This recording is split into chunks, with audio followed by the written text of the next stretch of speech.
Bonjour à tous, aujourd'hui une vidéo sur un domaine qui n'est pas de ma spécialité, mais qui est profondément lié, comme beaucoup de choses, à l'état de votre corps et donc à votre état de nerf, votre état psychologique aussi. Même si je suis convaincue que l'état psychologique a une part très importante dans nos réactions et dans notre façon de fonctionner, dans notre stress, et que c'est bien ça le plus important à gérer. Il y a aussi d'autres facteurs qui rentrent en ligne de compte. J'en ai déjà parlé dans la vidéo sur l'hygiène de vie et dans d'autres vidéos. Et aujourd'hui, je voulais faire un point plus précis sur l'alimentation parce que ça n'est pas une cause de stress, mais comme certains éléments, ça peut aggraver le stress, ça peut le favoriser, ça peut faire en sorte que le terrain du stress soit plus fort encore. Exactement comme quand on boit beaucoup de café et que, effectivement, de manière logique, on accélère son rythme cardiaque, on accélère le métabolisme et de ce fait, on va aggraver les symptômes de stress s'il y en a et l'énervement aussi. Donc ça, c'est vraiment un élément à prendre en compte, pas pour se dire c'est la faute de l'alimentation si je suis stressée ou si j'ai des troubles anxieux, ça c'est pas du tout ce que je vais vous dire. Simplement que si vous êtes en plein soin de vos troubles anxieux, dépression, etc., eh bien c'est important de vous pencher aussi sur les éléments de votre quotidien qui ne vous aident pas à guérir, voire qui aggravent les symptômes. Donc, je vais parler d'une chose dont on parle très peu finalement en termes de stress, et pourtant c'est connu, surtout par les nutritionnistes et les scientifiques sur le sujet, c'est le sucre. Alors vous alliez peut-être penser que j'allais parler justement du café, de l'alcool, de tous les éléments qui de manière claire accélèrent les problèmes nerveux, les aggravent et compagnie, avec tout le lot derrière, comme la cigarette aussi, tout le lot derrière d'effets médicaux qu'on connaît bien et que pour autant, quand on est addict, on a du mal à arrêter. Le sucre est un élément dont on parle peu parce que le sucre a longtemps fait l'objet de préoccupations, on va dire, commerciales. Le sucre, c'est la vie. Voilà, on a eu souvent cette... comme le lait, comme beaucoup de choses qui aujourd'hui sont plus controversées. On se dit attention, on mange peut-être trop de certains éléments, il faut réduire parce que c'est pas bon pour la santé, parce qu'on inflamme le corps. Et le sucre en ce moment n'est pas forcément en bonne grâce et pour cause. En fait, on a prouvé par des recherches scientifiques que le sucre, du fait qu'il augmente la cortisol, du fait qu'il augmente l'insuline, c'est logique, c'est l'insuline vient avec le, la consommation de sucre, eh bien, ça met le corps en état de stress plus important.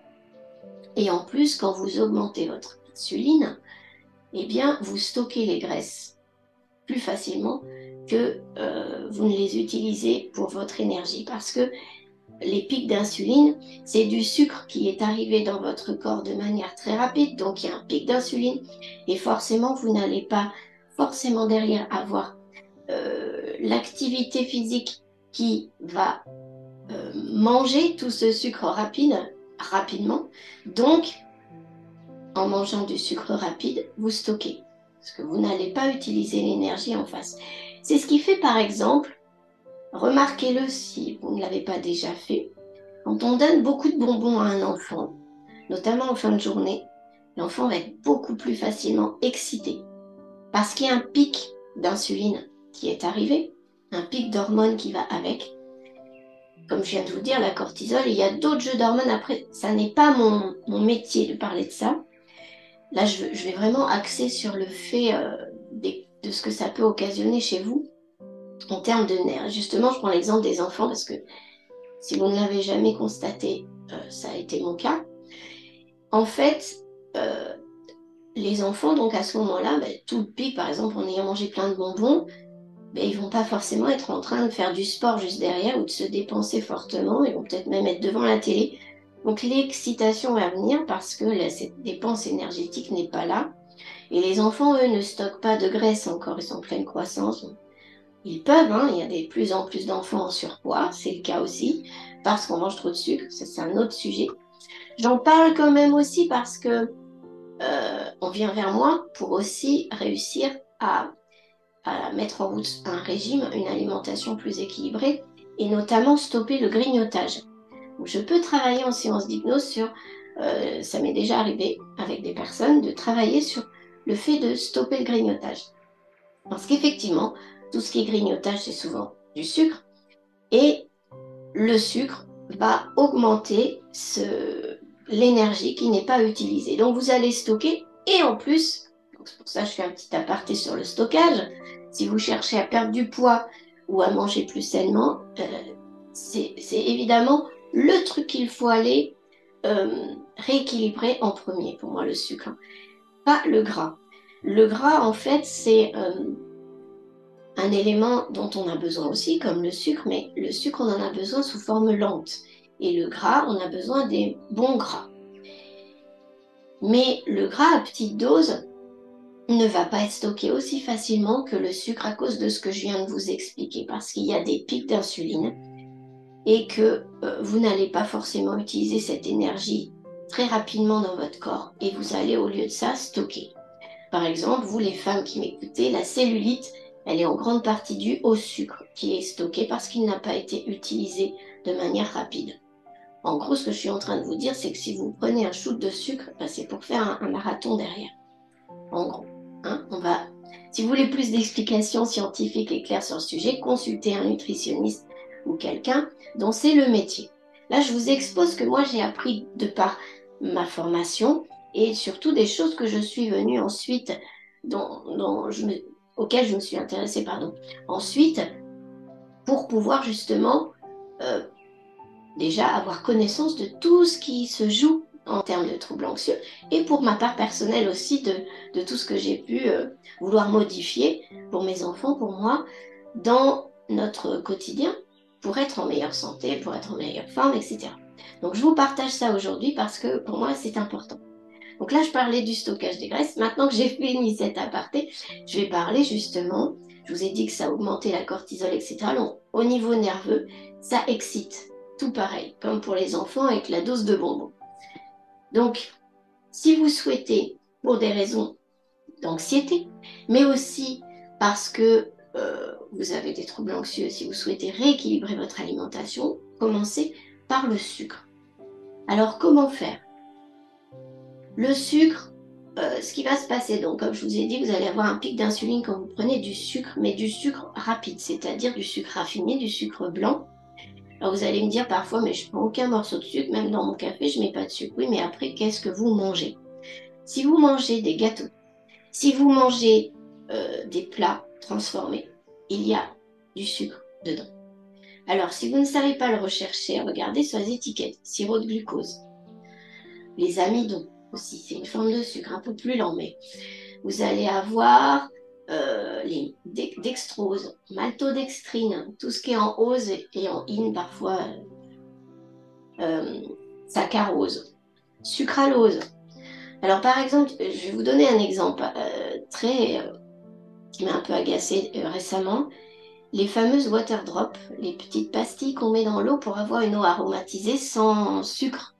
Alors effectivement, il n'y a pas de sucre raffiné, il n'y a pas de glucose, mais il y a du sucralose. Et en fait, ça n'est pas meilleur pour la santé que le glucose, pour d'autres raisons. Alors là, j'en viens à parler des édulcorants, que ça soit l'aspartame, la stevia même. Tout ce qui est édulcorant, ça pose un souci. Alors, effectivement, au niveau calorique, vous n'aurez pas les calories du sucre. Là, c'est pour le stockage. Mais votre corps, vous allez lui donner un goût sucré de manière réactionnelle. Il va vouloir le sucre derrière. Donc, ça va souvent occasionner une faim derrière qui va augmenter. Donc, finalement, et c'est prouvé ça, hein, quand on mange des produits allégés, on mange plus derrière où on a encore plus envie derrière et du coup, c'est pas ça qui fait maigrir en fin de compte. Donc, On ne va pas y être au niveau calorique pour cette raison-là. Et on ne va pas y être non plus en termes de santé parce que, vous le savez déjà pour l'aspartame, cancérigène, etc. Il y a beaucoup de choses qui sont négatives autour des édulcorants. Pas tous, après, c'est pas tous à mettre dans le même panier, mais il y a quand même de gros soucis. Et ça crée le même circuit dans le corps. Donc vous allez recevoir la même réponse.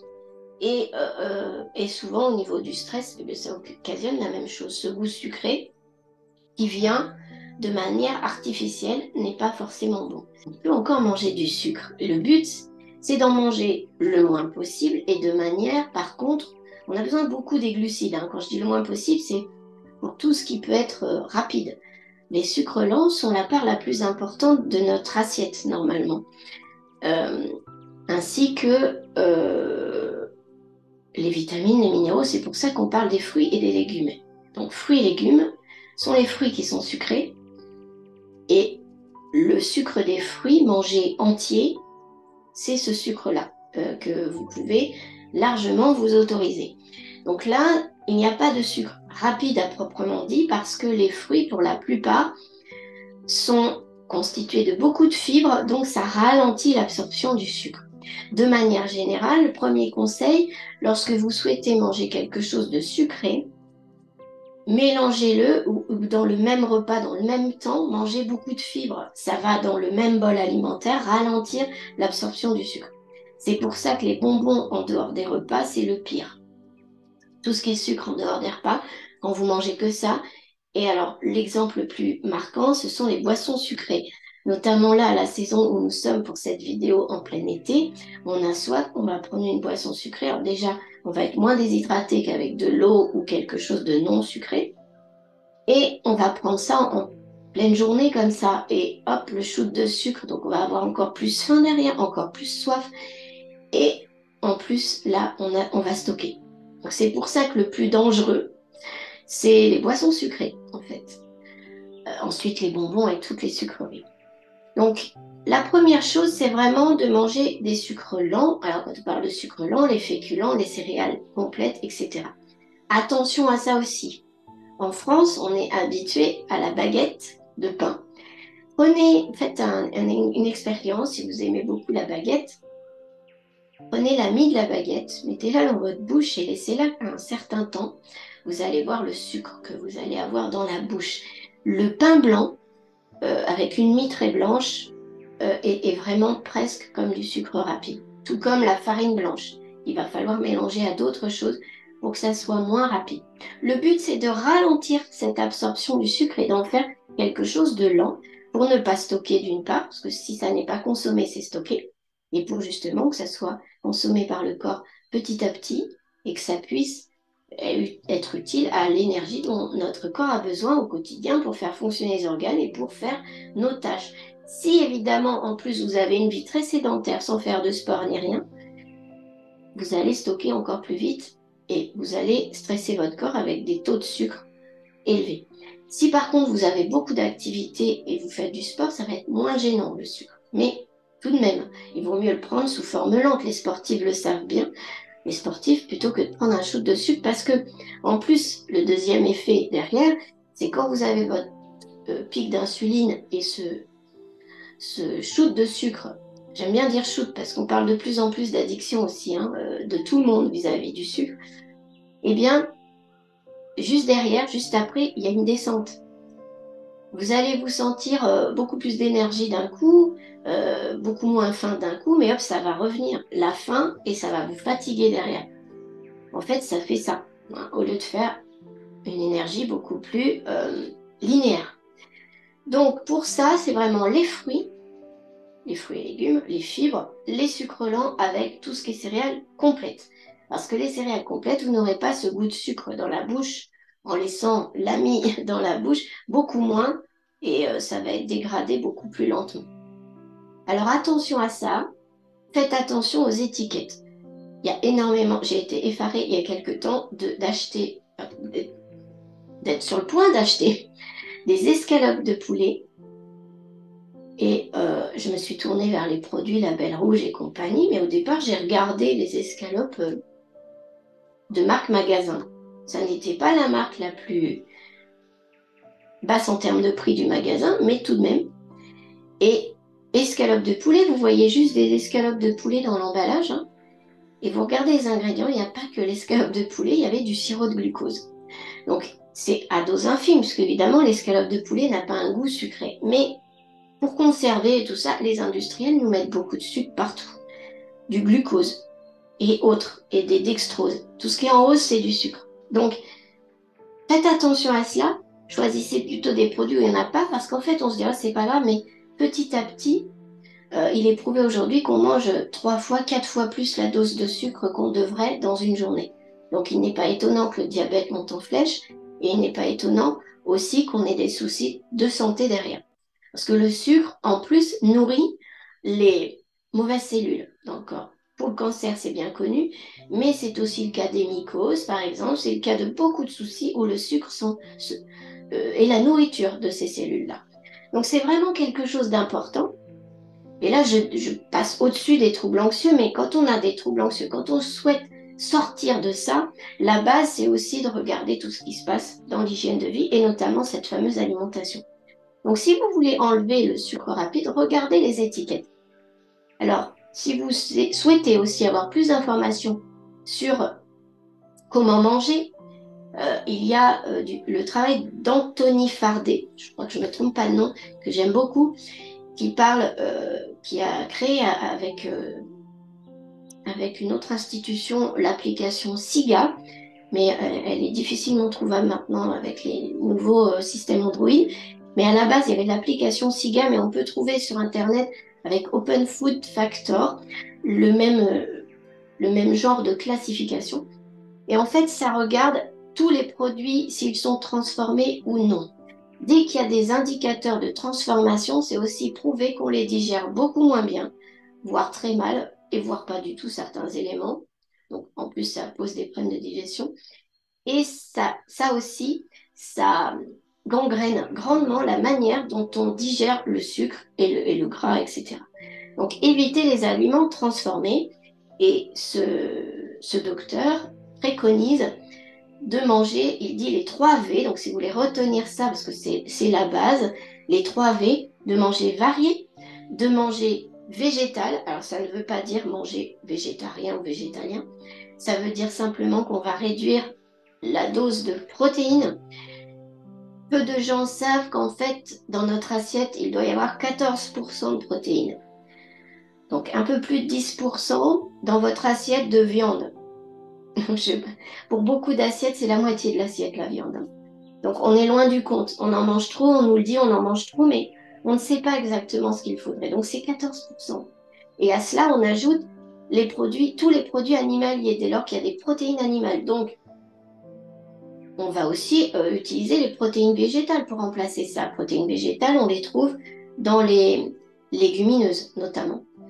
Donc toutes ces protéines, ça va être les laitages, les œufs et après toutes les viandes. Tous les produits animaux. Donc, dans vos 14%, il y a tous les produits animaux. Vous allez voir que si vous y faites vraiment attention, rien qu'en ayant mangé un yaourt à la fin du repas, vous avez déjà une bonne dose de protéines pour votre repas. Donc, cette application et ce docteur préconisent de ne pas manger de la viande tous les jours et pas à tous les repas. Et de privilégier les viandes maigres et le poisson. Après, à vous de vous renseigner si vraiment vous voulez aller vers ça. Mais en plus, ce qui est très bénéfique derrière, c'est que vous allez ressentir un mieux-être, vous allez avoir une plus belle peau, vous allez avoir plus d'énergie, parce que les pics d'insuline créent beaucoup de fatigue derrière, hein, c'est ce que je vous disais. Quand on a du sucre lent seulement dans le corps, il n'y a pas de pic de fatigue, vous savez, cette fameuse baisse après le repas, cette chute d'énergie, une demi-heure en pleine digestion, là. Mais on l'a pas, ça, quand on mange pas trop de sucre, en fait, hein. Donc, les gens qui me disent je ne mange pas de sucre confondent avec le sucre en morceaux et parce qu'ils ne prennent pas forcément de dessert, mais pour autant, ils ont peut-être avalé beaucoup de sucre dans d'autres choses, dans une boisson, dans des repas qui sont à base de produits transformés. Par exemple, quand vous mangez un croque-monsieur, le pain de mie, c'est le pain blanc le pire, c'est du sucre. Donc ça revient à tout ça. Alors ça va vous paraître complexe et très contraignant. Moi, je vous donne la base. Si vraiment vous voulez changer tout ça et avoir les bénéfices derrière, voilà ce qu'il faut regarder. Ça ne veut pas dire qu'il faut être excessif et aller calculer le moindre truc, pas du tout, mais savoir comment on peut remplacer. Donc, comme je vous ai dit, les fruits. Donc, si vous êtes un bec sucré, comme beaucoup de gens, c'est mon cas aussi, eh bien, mettez dans vos gâteaux, à la place du sucre, vous mettez de la compote. Évidemment, de la compote de pommes sans sucre ajouté, mais on en trouve beaucoup, par exemple. Et ça va remplacer le sucre, il y aura le goût sucré et ça sera avec du fruit. C'est mieux que le sucre. Si vous souhaitez manger des céréales le matin, prenez des flocons d'avoine qui n'ont pas de sucre ajouté, mélangez-les avec de la compote, etc., des fruits frais. Et là, vous avez un super petit déjeuner qui va vous faire tenir longtemps. Alors, je fais un aparté aussi, décidément, il y en aura beaucoup dans cette vidéo, c'est qu'il y a beaucoup de choses à dire en même temps. Les céréales qu'on trouve en boîte pour enfants, mais je sais qu'il y a des adultes, beaucoup d'adultes qui en mangent aussi. On le dit de plus en plus, mais peut-être pas assez. Si vous regardez les taux de sucre rapide dans ces boîtes, pour la plupart, ça revient à donner un bol de bonbons. Donc c'est du marketing. Donc on se retrouve avec des produits qui sont très appétants pour les enfants, hein, mais qui sont vraiment malsains en fait. Alors souvent il y a marqué céréales complètes, etc. Mais en fait regardez le sucre. Vous regardez glucides, dont sucre. Et vous allez voir le don sucre. C'est énorme. On est censé manger 20 grammes de sucre rapide par jour, pas plus, rapide. Donc rien qu'avec le bol de céréales, parfois on y est déjà. Donc faites attention. Regardez les étiquettes, regardez tout ce qui est rajouté. En plus de ça, les céréales pour enfants, Kellogg's et compagnie, je ne cite pas de marque normalement, donc je vais en citer deux parce que c'est la règle. Donc Kellogg's et Quaker, admettons, quoique c'est pas les pires. Eh bien, regardez le sucre qu'il y a dedans. Et regardez surtout les éléments de transformation, amidon, gluten rajouté, etc. Prenez les produits les moins transformés, c'est-à-dire où il y a le plus de produits bruts. Beurre, farine, voilà. Pas les produits transformés. Donc dès que vous allez avoir des trucs en ose, dès que vous allez avoir amidon de quelque chose, dès que vous allez avoir conservateur, colorant, etc., ça ne va pas. Et parfois, vous avez des produits écrits sans colorant, sans conservateur. Donc, il y a effectivement moins d'aliments transformés à l'intérieur, mais il y en a encore. Donc, c'est une illusion marketing, tout ça. Vous savez, c'est comme les chips de légumes, très à la mode. On se dit, ah, c'est plus sain. Alors, pas du tout. En fait, qu'est-ce qui est malsain à la base dans des chips? La pomme de terre en purée, vous la donnez à vos bébés. Donc, ça n'est pas malsain, la pomme de terre, c'est un sucre lent. Ce qui est malsain, entre guillemets, dans les chips, ça ne veut pas dire qu'il ne faut jamais en manger, hein, je ne suis pas en train de dire ça, mais le côté malsain des chips, c'est le gras et le sel. Quand vous avez des chips de légumes, elles sont faites aussi avec de l'huile de friture, du gras et du sel. Donc c'est exactement pareil en fait.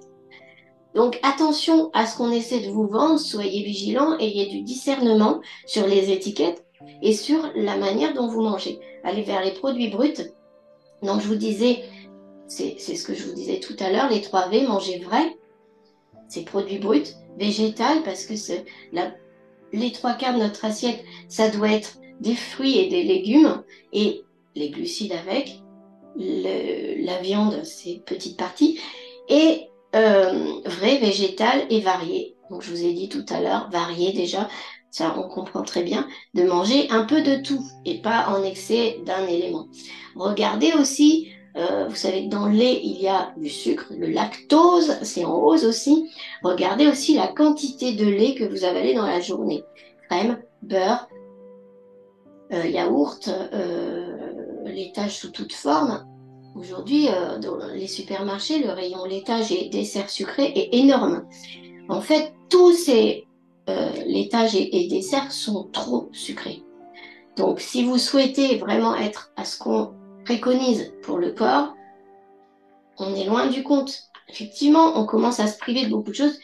Le mieux, c'est de faire les desserts soi-même, d'acheter du yaourt nature et de le sucrer avec de la compote ou éventuellement une confiture, mais attention, ça peut aussi être très sucré. Et il y a aussi d'autres sucres, le sirop d'agave, qui a un index glycémique beaucoup plus bas, donc il va être plus lent. mais ça va être quand même dans votre dose de sucre rapide de la journée. Et le miel, certains miels, le miel d'acacia par exemple, les miels de fleurs sont rapides. Le miel d'acacia va être digéré plus lentement. Donc vous pouvez continuer à utiliser du sucre, mais de manière beaucoup plus modérée. Et donc là, effectivement, si on veut aller au bout des choses, on va se rendre compte que dans les commerces, on nous propose des choses bien souvent pas bonnes du tout pour notre santé, et notamment le rayon céréales et le rayon dessert. C'est juste extraordinaire. Donc une fois de temps en temps, mais pas comme quand on mange une pâtisserie. Mais aujourd'hui, il faut bien reconnaître que la plupart des desserts du supermarché, c'est comme si on mangeait une pâtisserie tous les jours en termes de sucre, hein.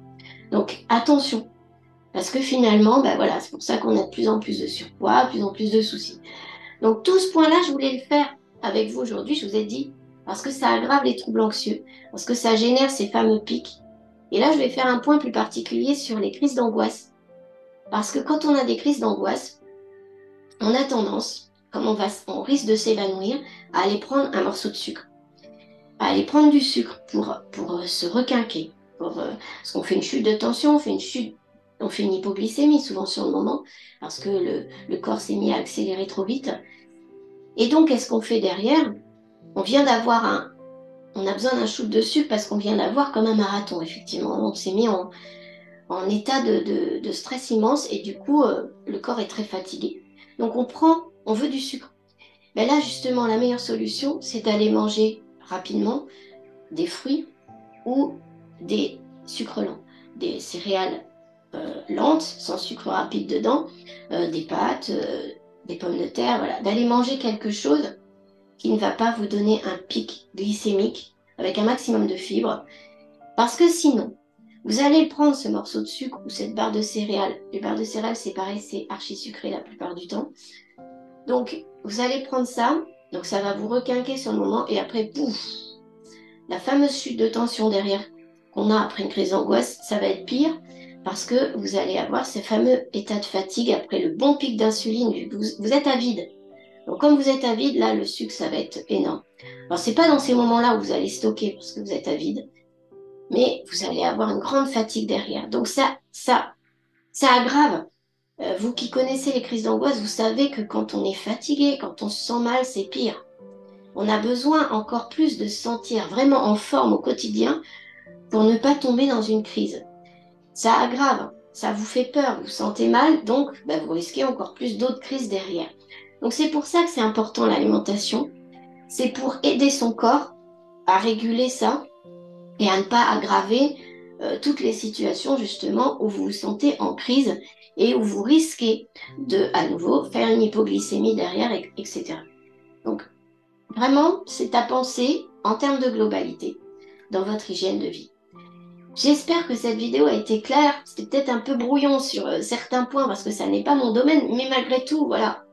Quand on travaille dans tout ce qui est troubles anxieux et dans ce qui est aussi rééquilibrage alimentaire en termes de volonté, parce que moi je travaille sur le fait de stopper le grignotage ou d'être capable de suivre un équilibre alimentaire qui a été préconisé par un nutritionniste ou un médecin. Donc, effectivement, on est amené à s'informer sur tous ces sujets-là. Et surtout, c'était important vraiment pour moi de vous faire prendre conscience du rôle du sucre et d'autres choses, hein, mais ça, vous le savez déjà, cigarettes, tabac et alcool et drogue. On ne va pas en parler davantage, mais le sucre a un rôle très important à jouer. Voilà. Si vous avez des questions, si vous souhaitez des idées de recettes pour remplacer le sucre, justement, j'en ai au magasin aussi. Je peux vous conseiller éventuellement. Vous mettez ça en commentaire et je vous répondrai avec plaisir. À très bientôt. Toutes les coordonnées sont en dessous de la vidéo.